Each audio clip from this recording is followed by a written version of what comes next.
السلام علیکم ورحمت الله وبرکاتو. ټولو خویندرونو ته سلامونه او مینه د نړۍ په هر ګوټ کې چې یاست، خصوصا د جرمني میشتو خویندرونو ته سلامونه او مینه.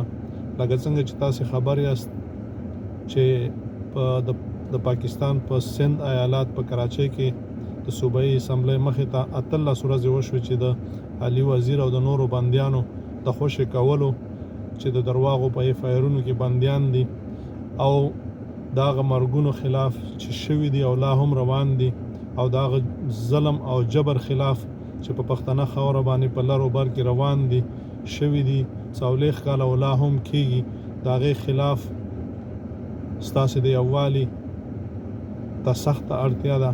نو دې دپاره چې دغه پرلت تقریبا 18 ورځې وشوې، 18 شپې وشوې، لا هم روان دی، خو تر اوسه هیڅ چا هم پوښتنه نه ده کړې چې دا هم آئیني حق دی او آئیني غوښتنې دي، خو څوک یې غوښتنې ته تیار نه دي.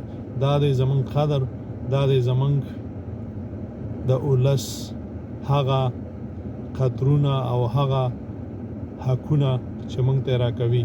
نو د دې دپاره مشر منظور پښتون اعلان کړی دی چې د دې پرلت د ملاتړ دپاره په ټولې نړۍ کې که ملګري وکړی شي چې مظاهرې وکړي، لاریونونه وکړي، تر څو دغه پرلت هم کامیاب شي.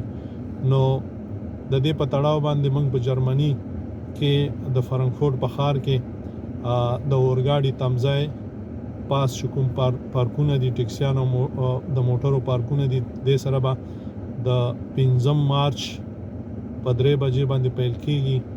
ټولو ملګرو نه هیله ده چې په ټول په ملاتړ باندې خویندرونه راشي، سره د خپلو وړو او د دوی د یووالي او د ملاتړ اظهار وکړي.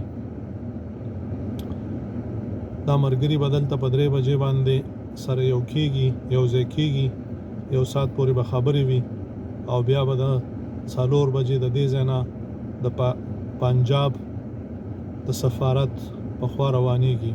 نو ټولو خویندرونو نه هیله ده چې په یووالي سره راشي او ځان نړۍ ته او پنجاب ته ثابت کړي چې موږ سره یو یو. موږ دغه څه کارونه چې تاسو وکړل او کوئ، دا څومره وژنې مو وکړې او لا یې هم کوئ او زموږ مدنیات وړئ او موږ ته حق نه راکوئ، په دې باندې موږ واړه او زاړه ټول خبر یو.